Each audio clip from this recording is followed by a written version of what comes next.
ഞാൻ സുനിൽകുമാർ പട്ടുവാക്കാരൻ. ഇന്നത്തെ നമ്മുടെ ടോപ്പിക്ക് GST പാർട്ട് 32 ആണ്. സ്മാർട്ട് ഫൈനാൻസ് മാനേജർ എന്ന ഈ ചാനൽ വന്ന എല്ലാ വീഡിയോസും നിങ്ങൾ കണ്ടിരിക്കുമെന്ന് വിശ്വസിക്കുന്നു. ഇതുവരെ ചാനൽ സബ്സ്ക്രൈബ് ചെയ്യാത്തവർ എത്രയും പെട്ടെന്ന് സബ്സ്ക്രൈബ് ചെയ്യുക. കാരണം ഇനി വരുന്ന എല്ലാ പ്രധാനപ്പെട്ട വീഡിയോസിൻ്റെയും നോട്ടിഫിക്കേഷൻ നിങ്ങൾക്ക് മുടങ്ങാതെ ലഭിക്കുന്നതായിരിക്കാം. നോക്കുക, ഇന്നത്തെ നമ്മുടെ topic GST on sale of used motor vehicle. GST on sale of used അല്ലെങ്കിൽ ഓൾഡ് മോട്ടോർ വെഹിക്കിൾ. ഒരു വ്യക്തി അവരുടെ വ്യക്തിപരമായ ആവശ്യത്തിന് പേഴ്സണൽ യൂസിന് വാങ്ങിച്ച് വിൽക്കുന്ന ഒരു വെഹിക്കിളിന്റെ മുകളിൽ ടാക്സ് വരുന്നില്ല, GST വരുന്നില്ല. കാരണം അതൊരിക്കലും GSTയുടെ നിർവചനത്തിൽ പറഞ്ഞ രീതിയിലുള്ള ഒരു സപ്ലൈ അല്ല. ഒരിക്കലും എന്തിനു വേണ്ടിയുള്ളതല്ല, ഫർദറൻസ് ഓഫ് ബിസിനസിന് വേണ്ടിയിട്ടുള്ളതല്ല. ഒരു വ്യക്തി അവരുടെ വ്യക്തിപരമായ ആവശ്യത്തിന് വാങ്ങിച്ച വാഹനമാണ് വിൽക്കുന്നത്, അതുകൊണ്ട് തന്നെ GST ഇല്ല. ഇനി നമ്മളിവിടെ ഡിസ്കസ് ചെയ്യുന്നത് അതല്ല. ഒരു വ്യാപാര സ്ഥാപനം പുതിയ വാഹനം വാങ്ങിച്ച് അവരുടെ ബാലൻസ് ഷീറ്റിൽ ഫിക്സഡ് അസറ്റ് എന്ന ഹെഡിൽ കാണിച്ച് ഒരു കുറെ കാലം ഉപയോഗിച്ച് അതിനുശേഷം വിൽക്കുന്ന ഒരു വാഹനത്തിന്റെ മുകളിൽ GST വരുമോ എന്നുള്ളതാണ് ചോദ്യം. ഇവിടെ ഞാൻ നിങ്ങളുമായിട്ട് ഷെയർ ചെയ്യുന്നത് ഇതിനുള്ള ഉത്തരമാണ്. നോക്കുക, ബിസിനസ് ഉപയോഗത്തിന് വാങ്ങിച്ച പഴയ കാർ വിൽക്കുമ്പോൾ GST ഉണ്ടോ എന്നുള്ളതാണ് ചോദ്യം. GST വരുന്നുള്ളതാണ് ഉത്തരം. ഇനി വാങ്ങിച്ചത് ഒന്നുകിൽ എപ്പോഴായിരിക്കാം, വാറ്റ് റെജിമിലായിരിക്കാം, അല്ലെങ്കിൽ GST റെജിമിലായിരിക്കാം. നമുക്കറിയാം 1/7/2017 തൊട്ടിട്ട് ഇതുവരെ കടന്നു പോകുന്നത് GST റെജിമാണ്, GST കാലഘട്ടമാണ്. അതിനു മുന്നേ ഉണ്ടായിരുന്നത് വാറ്റ് കാലഘട്ടമാണ്. അധികപക്ഷം ഈ രണ്ട് കാലഘട്ടത്തിലായിരിക്കാം ഈ വെഹിക്കിൾ പർച്ചേസ് നടന്നിട്ടുണ്ടാവുക. ഒന്നുകിൽ വാറ്റിന്റെ പീരീഡിൽ വാങ്ങിച്ചതായിരിക്കാം നമ്മൾ ഇപ്പം വിൽക്കാൻ പോകുന്ന വാഹനം, അല്ലെങ്കിൽ ഈ GST തുടങ്ങിയതിന് ശേഷം വാങ്ങിച്ച വാഹനമായിരിക്കാം ഇപ്പോഴും വിൽക്കാൻ പോകുന്നത്. അപ്പോൾ നോക്കുക, ഇനി ഏത് പീരീഡിലായാലും നോ ഇഷ്യൂ എന്താണ്, ഗവൺമെന്റ് ഇഷ്യൂടെ notification number 8/2018 central tax rate dated 25/1/2018. അതായത് 25/1/2018 ശേഷം വിറ്റ വാഹനത്തിന് മുകളിൽ ഈ തരത്തിലായിരിക്കാം നിങ്ങൾ ടാക്സ് കാൽക്കുലേറ്റ് ചെയ്തിട്ടുണ്ടാവുക. ഇനി ഇങ്ങനെ തന്നെ അല്ലേ എന്നുള്ളത് ശ്രദ്ധിക്കുക. അതായത് ഈ നോട്ടിഫിക്കേഷൻ പ്രകാരം ഈ വാഹനങ്ങളെ ഉപയോഗിച്ച പഴയ വാഹനങ്ങളെ മുഴുവൻ 4 കാറ്റഗറിയായി തിരിച്ചിട്ടുണ്ട്. അങ്ങനെയാണ് ടാക്സ് അപ്ലൈ ചെയ്തിരിക്കുന്നത്. നോക്കുക, GST ഒന്നിന്റെ മുകളിൽ GST റേറ്റ് 18%. എങ്ങനെയുള്ള വാഹനങ്ങളാണ്? On old and used petrol, LPG or CNG driven motor vehicles. എങ്ങനെയുള്ള വെഹിക്കിളാണ്? Engine capacity 1200 cc or more, length 400 mm or more. HSN code വരുന്നത് 8703. ഈ തരത്തിൽ പറയുന്ന മോട്ടോർ വാഹനങ്ങൾക്ക് പഴയ വാഹനങ്ങൾ വിൽക്കുമ്പോൾ GST റേറ്റ് എടുക്കേണ്ടത് 18%. എങ്ങനെയുള്ളതാണ്? പെട്രോൾ അല്ലെങ്കിൽ LPG അല്ലെങ്കിൽ CNG driven motor vehicles, engine capacity 1200 cc or more, length 4000 mm or more. HSN code 8703. ഇനി സെക്കൻഡ് കാറ്റഗറിയിൽ ഉള്ളതിനും 18% തന്നെയാണ് എടുക്കേണ്ടത്. എങ്ങനെയുള്ളതാണ്? Old and used diesel driven motor vehicles. ഡീസലിന്റെ വണ്ടിയാണ്. എഞ്ചിൻ കപ്പാസിറ്റി എത്രയാണ് പറയുന്നത്? 1500 cc ഓർ മോർ ആണ് പറയുന്നത്. നേരത്തെ പറഞ്ഞത് പെട്രോൾ ആണ്, പെട്രോൾ അല്ലെങ്കിൽ LPG ഓർ CNG ആണ് പറയുന്നത്. Engine capacity 1200 cc or more ആണ് പറയുന്നത്. ഇവിടെ ഡീസലിന്റെ 1500 cc ഓർ മോർ ആണ് പറയുന്നത്. Length 4000 mm or more. HSN code same 8703. ഇനി തേർഡ് കാറ്റഗറിയിൽ പെടുത്തിയിരിക്കുന്ന അതിനും 18% തന്നെയാണ് ടാക്സ് എടുക്കേണ്ടത്. എങ്ങനെയുള്ള വണ്ടിയാണ്? Old and used SUV vehicles. SUV vehicles എന്ന് പറയുന്നത് സ്പോർട്സ് യൂട്ടിലിറ്റി വെഹിക്കിൾസ് എന്നാണ് അറിയപ്പെടല്. അങ്ങനെയുള്ള SUV വെഹിക്കിൾസിന് engine capacity 1500 cc or more, അതും 1500 cc ഓർ മോർ ആണ്. Length 4000 mm or more. HSN code 8703. എങ്ങനെ 3 കാറ്റഗറി പറഞ്ഞു. ഇനി 4ാമത്തെ കാറ്റഗറി GST റേറ്റ് 12% ആണ്.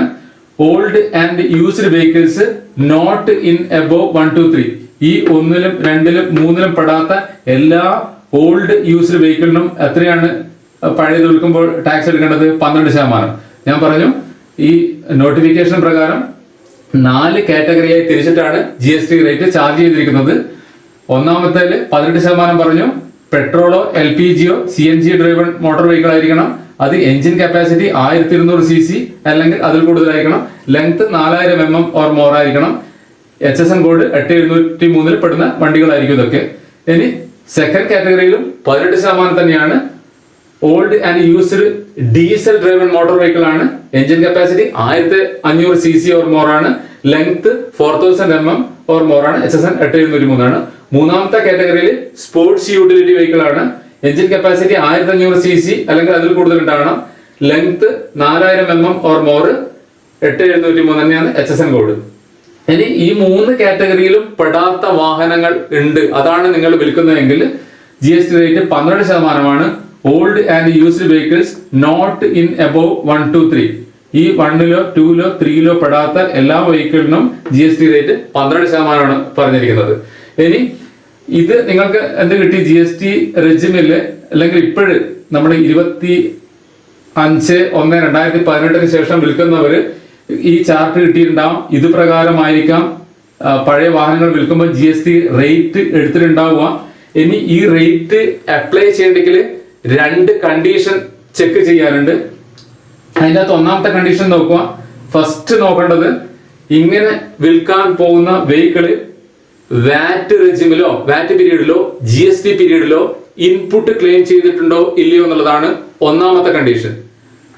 ഇനി ഇൻപുട്ട് ക്ലെയിം ചെയ്തിട്ടില്ലേ, അങ്ങനെ 2 ആയിട്ട് കാറ്റഗറി ചെയ്യുവാണ്. ഇനി ഇൻപുട്ട് ക്ലെയിം ചെയ്തിട്ടുണ്ടെങ്കിൽ എന്താണ്, അവര് തള്ളപ്പെട്ടു. ഈ നോട്ടിഫിക്കേഷൻ 8 അവർക്ക് അപ്ലൈ ചെയ്യാൻ കഴിയില്ല. Notification number 8/2018 shall not apply. ഈ റേറ്റ് ഒന്നും വാറ്റ് പീരീഡിലോ GST പീരീഡിലോ ഇൻപുട്ട് ക്ലെയിം ചെയ്ത വാഹനമാണ്, പഴയ വാഹനമാണ് വ്യാപാര സ്ഥാപനം പുറത്തേക്ക് വിൽക്കുന്നതെങ്കിൽ അതിന് ഈ നോട്ടിഫിക്കേഷൻ അപ്ലൈ ചെയ്യാൻ കഴിയില്ല. ഇനി ഇൻപുട്ട് നോട്ട് ക്ലെയിംഡ്, അങ്ങനെയാണെങ്കിൽ can apply notification number 8/2018. അതായത് ഈ നോട്ടിഫിക്കേഷൻ അപ്ലൈ ചെയ്യാൻ വേണ്ടി, അതായത് ഈ റേറ്റിൽ ഏതെങ്കിലും ഒന്ന് അപ്ലൈ ചെയ്യാൻ വേണ്ടിയിട്ട് ഇവർ എലിജിബിൾ ആയി. എങ്ങനെയുള്ള വെഹിക്കിള്? ഈ 2 പീരീഡിലും വാറ്റ് പീരീഡിലും GST പീരീഡിലും ഇൻപുട്ട് ക്ലെയിം ചെയ്യാത്ത വാഹനമാണ് വിൽക്കാൻ പോകുന്നതെങ്കിൽ എന്ത് ചെയ്യാം? ഈ നോട്ടിഫിക്കേഷൻ അപ്ലൈ ചെയ്യാം. സാധാരണഗതിയിൽ ബഹുഭൂരിപക്ഷ ആൾക്കാരും വാറ്റ് പീരീഡിൽ അതിന്റെ പ്രൊക്യൂർമെന്റ് കോസ്റ്റ് ആയിട്ട്, പർച്ചേസ് കോസ്റ്റ് ആയിട്ടായിരിക്കാം എടുത്തിട്ടുണ്ടാവുക. അങ്ങനെയാണെങ്കിൽ അവർക്ക് എന്ത് ചെയ്യാം? ആ വാറ്റ് പീരീഡിലെ വാഹനത്തിന് ഇൻപുട്ട് ക്ലെയിം എടുത്തിട്ടില്ലെങ്കിൽ, അതായത് ഞാൻ പറഞ്ഞ പോലെ പ്രൊക്യൂർമെന്റ് പർച്ചേസ് കോസ്റ്റിനൊപ്പം കൂട്ടിയിട്ടാണ് ബാലൻസ് ഷീറ്റ് കാണിച്ചതെങ്കിൽ അവർക്ക് എന്ത് ചെയ്യാം? ഈ നോട്ടിഫിക്കേഷൻ നമ്പർ 8 അപ്ലൈ ചെയ്യുക, ഈ റേറ്റ് അപ്ലൈ ചെയ്യാം. അതേസമയം GST പീരീഡിൽ സാധാരണഗതിയിലുള്ള മോട്ടോർ വാഹനങ്ങൾ, കാറുകൾക്കൊന്നും പാസഞ്ചർ വെഹിക്കിളിനൊന്നും ഇൻപുട്ട് ക്ലെയിം ചെയ്യാൻ പറ്റില്ല. അത് ബ്ലോക്ക്ഡ് ക്രെഡിറ്റിൽ പെടുന്നതാണ്. അതുകൊണ്ട് തന്നെ അത്തരം വാഹനങ്ങൾ, അതായത് GST പീരീഡ് തുടങ്ങിയതിനു ശേഷം 1 ജൂലൈ 2017 ശേഷം വാങ്ങിച്ച പാസഞ്ചർ വെഹിക്കിൾ ആണെങ്കിൽ അതിന്റെ ഇൻപുട്ട് ക്ലെയിം ചെയ്യാൻ പറ്റില്ല, ബ്ലോക്ക്ഡ് ക്രെഡിറ്റിൽ പെടുന്നതാണ്. അങ്ങനെയാണെങ്കിൽ ആ ചോദ്യം ഉദിക്കുന്നില്ല. അവർക്ക് എന്ത് ചെയ്യാം? നോട്ടിഫിക്കേഷൻ നമ്പർ 8 അപ്ലൈ ചെയ്തിട്ട് വിൽക്കുന്ന വാഹനത്തിന് ഇതിൽ പെടുന്ന ഏതെങ്കിലും റേറ്റ് അപ്ലൈ ചെയ്യാം.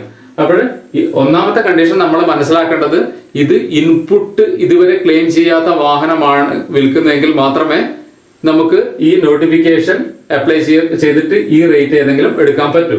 ഓക്കെ, ഇനി ഇത് എലിജിബിൾ ആയി, ഇൻപുട്ട് ക്ലെയിം ചെയ്തിട്ടില്ലെങ്കിൽ ഈ നോട്ടിഫിക്കേഷൻ അപ്ലൈ ചെയ്യാൻ, ഈ ഇതെങ്കിലും റേറ്റ് എടുക്കാൻ വേണ്ടിയിട്ട് എലിജിബിൾ ആയി. ഇനി ഈ റേറ്റ് ആണ് നമുക്ക് കിട്ടിയിരിക്കുന്നത്. ഇനി ഏതിന്റെ മുകളിലാണ് ഈ റേറ്റ് അപ്ലൈ ചെയ്യേണ്ടത്? മാർജിൻ ഓഫ് സപ്ലൈ എന്ന് പറഞ്ഞിട്ട് ഒരു വാല്യൂ കണ്ടുപിടിക്കണം. അതിന്റെ മുകളിലാണ് റേറ്റ് അപ്ലൈ ചെയ്യേണ്ടത്. ഇനി എങ്ങനെയാണ് മാർജിൻ ഓഫ് സപ്ലൈ കണ്ടുപിടിക്കേണ്ടത് എന്ന് നോക്കുക. 2 രീതിയുണ്ട് മാർജിൻ ഓഫ് സപ്ലൈ കണ്ടുപിടിക്കാൻ വേണ്ടി. നോക്കുക, വാല്യുവേഷൻ ഓഫ് സപ്ലൈ മാർജിൻ അല്ലെങ്കിൽ മാർജിൻ ഓഫ് സപ്ലൈ.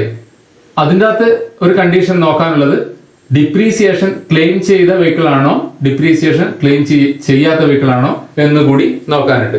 ഇനി നമ്മൾ എലിജിബിൾ ആയി, ഈ നോട്ടിഫിക്കേഷൻ അപ്ലൈ ചെയ്യാൻ വേണ്ടിയിട്ട് എലിജിബിൾ ആയി, നമുക്കറിയാം ഈ 4 പെടുന്ന റേറ്റ് ആണ് എടുക്കേണ്ടത്.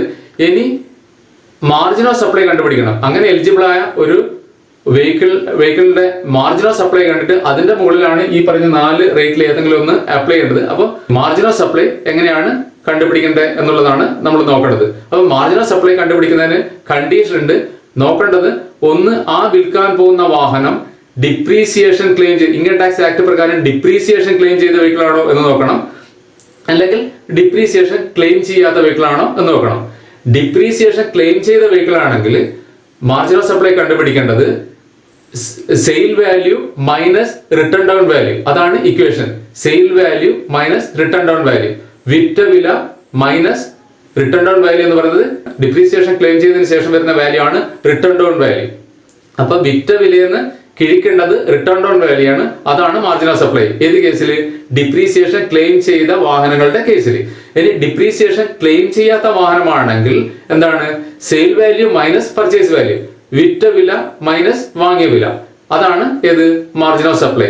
ഇനി ആ മാർജിൻ ഓഫ് സപ്ലൈയുടെ മുകളിലാണ് ഈ പറഞ്ഞ ഏതെങ്കിലും റേറ്റ് അപ്ലൈ ചെയ്യേണ്ടത്. ഏതെങ്കിലും റേറ്റ് എന്ന് പറഞ്ഞാൽ നമുക്കറിയാം, നമ്മൾ വിൽക്കാൻ പോകുന്ന വാഹനം ഒന്നാമത്തെ കാറ്റഗറിയിൽ പെടുന്നതാണോ, രണ്ടാമത്തെ കാറ്റഗറിയിൽ പെടുന്നതാണോ, മൂന്നാമത്തെ കാറ്റഗറിയിൽ പെടുന്നതാണോ, നാലാമത്തെ കാറ്റഗറിയിൽ പെടുന്നതാണോ എന്ന് നമുക്ക് ഇതിന്റെ ആ നോംസ് വെച്ച് ചെക്ക് ചെയ്തുകൊണ്ട് നമുക്ക് മനസ്സിലാക്കാം ഏത് കാറ്റഗറിയിലാണ് പെടുന്നത്. അതനുസരിച്ചിട്ടുള്ള ഒരു റേറ്റ് ആണ് ഈ കാൽക്കുലേറ്റ് ചെയ്ത മാർജിൻ ഓഫ് സപ്ലൈയുടെ മുകളിൽ അപ്ലൈ ചെയ്യേണ്ടത്. ക്ലിയർ? ഇനി വേറൊന്ന് ശ്രദ്ധിക്കാനുള്ളത് പ്രധാനപ്പെട്ടത്, ഇതിനു മുമ്പേ 25/1/2018 മുമ്പേ സെസ് ആപ്ലിക്കബിൾ ആയിരുന്നു. 15% ഒക്കെ ഒരു വലിയ റേറ്റിലൊക്കെ ഉള്ള സെസ് ഒക്കെ അന്ന് അപ്ലൈ ആയിരുന്നു. പക്ഷെ notification number 1/2018 compensation cess rate പ്രകാരം യൂസ്ഡ് വെഹിക്കിൾ സെയിൽസിന്റെ മുകളിലുള്ള സെസ് ഗവൺമെന്റ് ഒഴിവാക്കിയിട്ടുണ്ട്.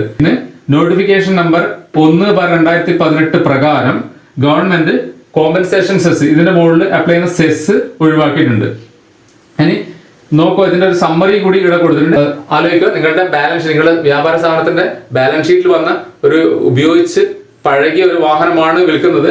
അങ്ങനെ വിൽക്കുമ്പോൾ നിങ്ങൾക്ക് ടാക്സ് റേറ്റിന്റെ ഒരു വലിയ ചാർട്ട് തന്നെ ഇവിടെ പറഞ്ഞിട്ടുണ്ട്. അതായത് 4 കാറ്റഗറിയിലാണ് അങ്ങനെ വിൽക്കുന്ന എല്ലാ പഴയ വാഹനങ്ങളെയും പെടുത്തിയിരിക്കുന്നത്. അതിൽ ഈ ഏതെങ്കിലും റേറ്റ് ആണ് അപ്ലൈ ചെയ്യേണ്ടത്. അപ്പോൾ ഫസ്റ്റ് നോക്കേണ്ടത് നമ്മൾ ഈ വാറ്റ് പീരീഡിലോ GST പീരീഡിലോ ഇൻപുട്ട് ക്ലെയിം ചെയ്തിട്ടുണ്ടോ ഇല്ലയോ എന്നുള്ളതാണ്. ഇൻപുട്ട് ക്ലെയിം ചെയ്തിട്ടുണ്ടെങ്കിൽ ഈ നോട്ടിഫിക്കേഷൻ നമ്പർ 8 അപ്ലൈ ചെയ്യാൻ പറ്റില്ല. ഇൻപുട്ട് ക്ലെയിം ചെയ്തിട്ടില്ലെങ്കിൽ ഇത് അപ്ലൈ ചെയ്യാൻ എലിജിബിൾ ആയി. അങ്ങനെ എലിജിബിൾ ആയി കഴിഞ്ഞു കഴിഞ്ഞാൽ എന്താണ്?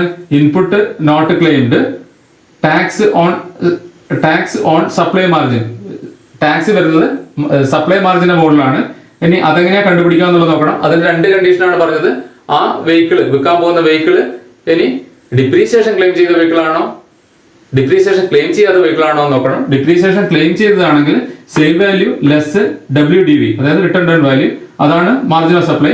അതിന്റെ മുകളിൽ CGST 9%, SGST 9%, 18% പെടുന്നതാണെങ്കിൽ അങ്ങനെ പറയുന്നത്. ഇനി 12% പെടുന്നതാണെങ്കിൽ CGST 6%, SGST 6%.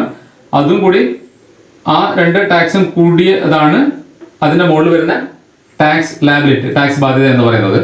ഇനി അതുപോലെ തന്നെ ഇപ്പുറം നോക്കുക, sale value minus less purchase value, അതാണ് മാർജിൻ. ഏത് കേസിൽ? ഡിപ്രീസിയേഷൻ ക്ലെയിം ചെയ്യാത്ത കേസിൽ. അങ്ങനെയാണ് മാർജിൻ കണ്ടുപിടിക്കുക.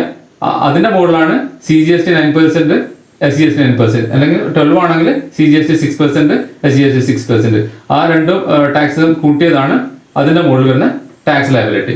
ഇങ്ങനെയാണ് ഒരു ബിസിനസ്സിൽ ഉപയോഗിച്ച ഒരു പഴയ വാഹനം, നിങ്ങളുടെ ബാലൻസ് ഷീറ്റിലൊക്കെ കാണിച്ച ഒരു പഴയ വാഹനം വിൽക്കുമ്പോൾ അതിന്റെ മുകളിൽ GST വരുന്നുണ്ട്. ഇങ്ങനെയാണ് GST കാൽക്കുലേറ്റ് ചെയ്യേണ്ടത്. ഇനി നമ്മൾ ഇവിടുന്ന് പറഞ്ഞിട്ടുണ്ടായിരുന്നു, ഇൻപുട്ട് ക്ലെയിം ചെയ്ത വാഹനമാണെങ്കിൽ, അല്ലാത്ത വാഹനമാണെങ്കിൽ സപ്ലൈ മാർജിന്റെ മുകളിലാണ് ടാക്സ് എടുത്തത്. ഇനി ഇൻപുട്ട് ക്ലെയിം ചെയ്ത വാഹനമാണെങ്കിൽ ഇവിടുന്ന് തള്ളിപ്പോയല്ലോ, അതായത് നോട്ടിഫിക്കേഷൻ നമ്പർ 8 അപ്ലൈ ചെയ്യാൻ പറ്റില്ല. അത്തരം കേസുകളിൽ എൻറ്റയർ സെയിൽ വാല്യൂന്റെ മുകളിലാണ് ടാക്സ് വരുന്നത്. എൻറ്റയർ സെയിൽ വാല്യൂന്റെ മുകളിൽ, അതായത് ഇൻപുട്ട് ക്ലെയിം ഈ വാറ്റ് പീരീഡിലോ GST പീരീഡിലോ ഇൻപുട്ട് ക്ലെയിം ചെയ്ത വാഹനമാണ് വിൽക്കുന്നതെങ്കിൽ നിങ്ങൾ ഏത് വിലക്കാണോ വിൽക്കുന്നത് അതിന്റെ മുകളിൽ തന്നെയാണ് ടാക്സ് കാൽക്കുലേറ്റ് ചെയ്യേണ്ടത്.